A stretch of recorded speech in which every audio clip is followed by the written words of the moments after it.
我是 Harry。谢谢。因为我上完节目之后啊，好多人记得我，但是他们不记得我的名字。每次他们见会跟我说：“哎，你是不是那个讲脱口秀的老外？”朋友们，我是讲脱口秀，我也是个老外，但是你不能说我是那个。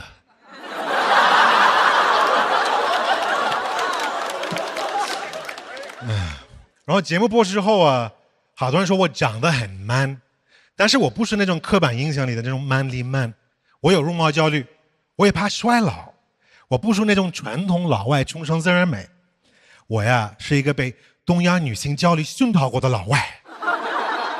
为了变好看，我也会做医美，大肉肚啊、热玛吉啊、超声炮我都做。对，哎，感觉又没有人信啊。这钱白花了是吧？哎呀，真是。然后每次去做的时候，前台都会跟我说：“哎，你好哥，健身房是在旁边啊。”我知道，因为男子气概，好多男的不想承认他们做医美。我第一次做完，我还去找了一下 Rock， 然后他跟我说 ：“Harry， 你今天有点不一样。”然后我实在没法骗他，因为我是看他那张脸呀，哪像个普通 Rock， 已经变成卡斯特地貌啊。然后现在他还有好多男人因为我都爱上了医美，说明我现在是一步一步拯救脱口秀的脸。我喜欢给人看我的身材，别看我现在穿这个，我北方大冬天我也穿紧身 T 恤，别人一看大冬天穿这么少，他们一头雾水的。我跟他们说：“你别一头，你要不要看看我的2头和3头吧？”我就感觉我上这个舞台不一定是为了让你们笑，我就图你们发个 report， 写一下 Harry 的身材真棒。我当时健身想法很简单，实话说，我就是为了吸引了异性，练着练着吸引了同性。真的，男人动不动就会摸我，先摸我胳膊，然后慢慢就摸到我胸，问都不问，从来不觉得需要问，我都没有机会说 no means no。其实我就想说，就是如果你要是爱美，那你自己去锻炼，控制自己手，别随便摸别人。还是我老家有一句话说的非常好，就是美好的东西可远观而不可亵玩焉。谢谢大家，我讲这，谢谢。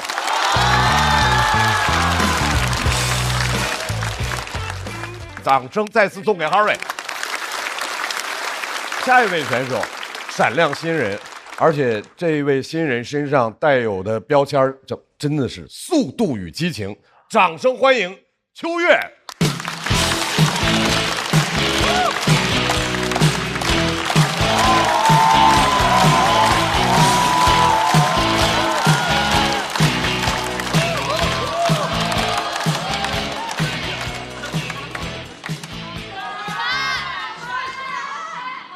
谢谢你们，谢谢你们，我是秋月啊，我是秋月，我来自东北，对，我是一名滑雪教练。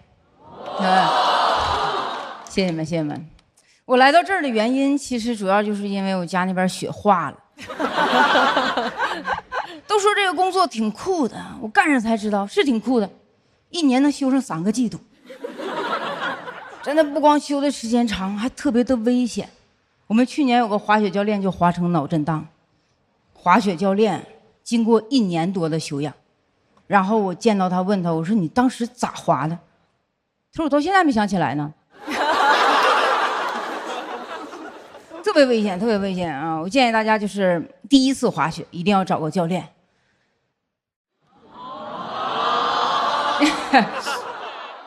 其实我第一次滑雪是被一个朋友带上去的，带上高级道。当时他说带我速成。我一上去一看，可不速成吗？跟自杀没有什么区别。我今天就一步登天了。但你知道，如果你是作为初学者上高级道，你千万不要乱动呢，你知道吗？我提醒大家不要乱动。我第一次我害怕，我就边动边想我要回家了。当时我板子接收到的信号是我要出发了，一路冲下去50-60米，没有1米是我自愿的。这人不知道怎么停下了，我手里只有2个血杖，我就在身后拼命的扎，拼命的扎，越扎越快，会滑的都没追上我。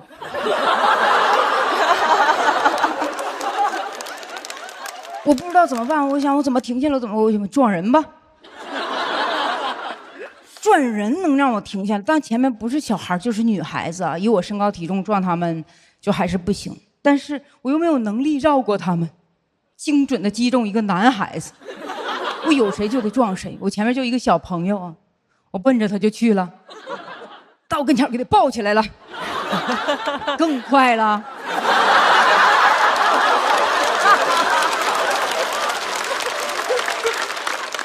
就是人当时就会丧失什么理智啊、道德，顺手给撇了。孩子高兴坏了，再来。真的，朋友们，如果你们是第一次滑双板，你会跟我面临一样情况，就是你的2条腿啊会越滑越宽，越滑越宽。就你们有没有体会过那种大腿内收肌群完全没有力量的感觉？滑出去收不回来了，再滑就劈叉了。我都很难想象到时候救援队怎么来救我。担架往地下一放，看看我，这横竖放不下呀，这人。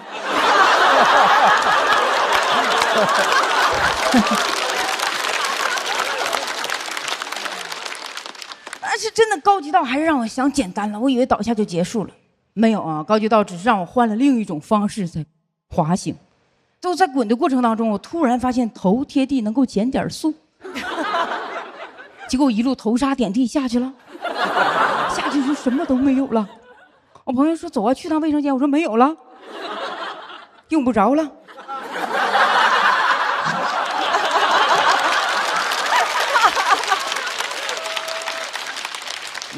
但是我庆幸自己有个头盔，头盔是很保命的东西，朋友们非常保命，一定要记着戴头盔。但是我管朋友借的，他特别喜欢那个头盔的牌子，结果我一路头沙点地把 logo 磨没了。还他的时候他特别生气，头盔圆的 logo 这么大，你就不能换个方向磨吗？我说有那控制力我不是站起来了吗？有很长一段时间他们都叫我雪场第一女魔头。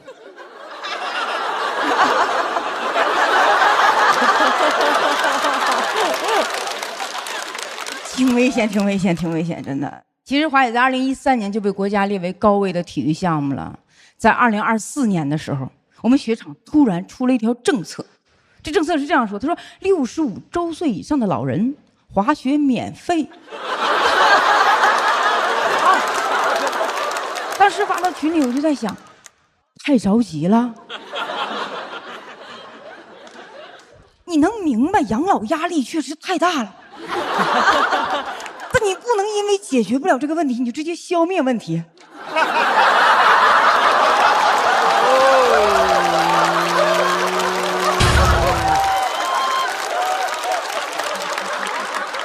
是吧？免费不要钱，乍一听是个好事儿，你总感觉他要点什么别的东西。真的，我不知道哪个老人会去。我问过我姥姥，我给我姥姥打电话，我说我们这有个福利。我姥说发鸡蛋吗？我说不是65周岁以上的老人滑雪免费了。我说姥你怎么看？我姥说让你姥爷去吧。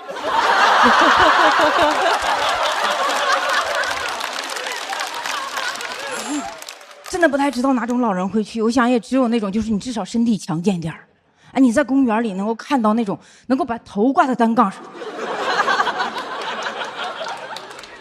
我觉得他们应该能够去啊，还有那种就是偷偷给自己的老伴儿报上名了。一早上，老太太会用一声从未有过的温柔唤醒自己的老头儿：“大郎啊，大郎啊，起来滑雪去了。”我本身到了65周岁，我是绝对不会去的，我是不可能在那个年龄能把防滑鞋穿上了。我突然脱了整双雪鞋，真的拐杖都拄上了，我不要了，整双雪杖。雪杖那玩意儿干啥？我太清楚了，越点越快。我拿着雪杖给自己雪杖了。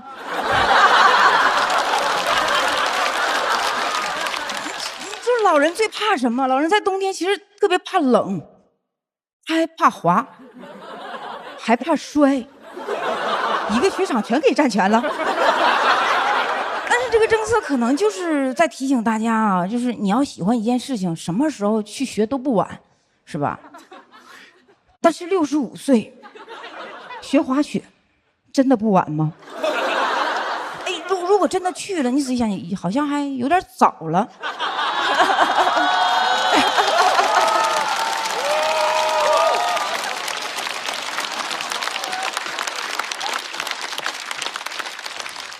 我本身是个滑雪教练，我是绝对不会教65周岁以上老人滑雪的，因为我根本受不了，我这人有个毛病，我受不了我的学员呢，一天比一天见少。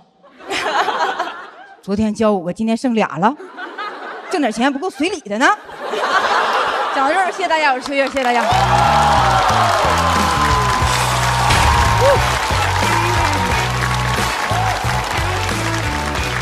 秋月的投票倒计时开始。再次感谢秋月。秋月说脱口秀有多久？也差不多3年啊，2年半左右时间。夏天会讲脱口秀，冬天那1个季度去滑雪。哦，攒一冬天段子，哇，就是夏天讲。对对对，我觉得他以这个段作为开场特别好，因为你第一次露面，必须要人知道你是谁。让别人知道你是谁的方法，就是告诉你我的性格是怎样，我所谓在舞台上的人设是怎样的，我来自什么地方，我的特色是什么。刚才全部都做到了，还有他的表达，我觉得非常好的缝在其中。好的，谢谢。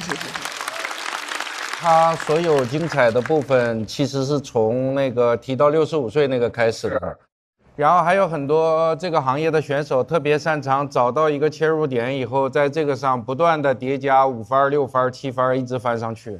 所以我会感觉有点惋惜，先强调你是滑雪教练这个身份，然后就讲65岁那个事，然后比现在的这个作品在这个话题上再叠2到3番，我觉得是个完美的作品。确实是，对于我来说，滑雪是有门槛的，因为我可能就滑过1次，也就是最后1次了。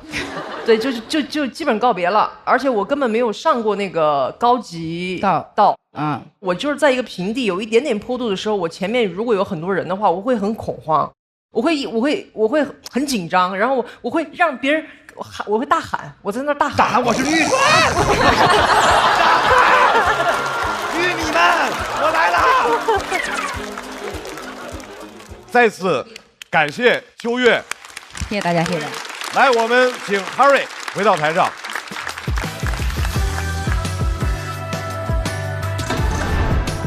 好，我们来看一下2位的得票情况。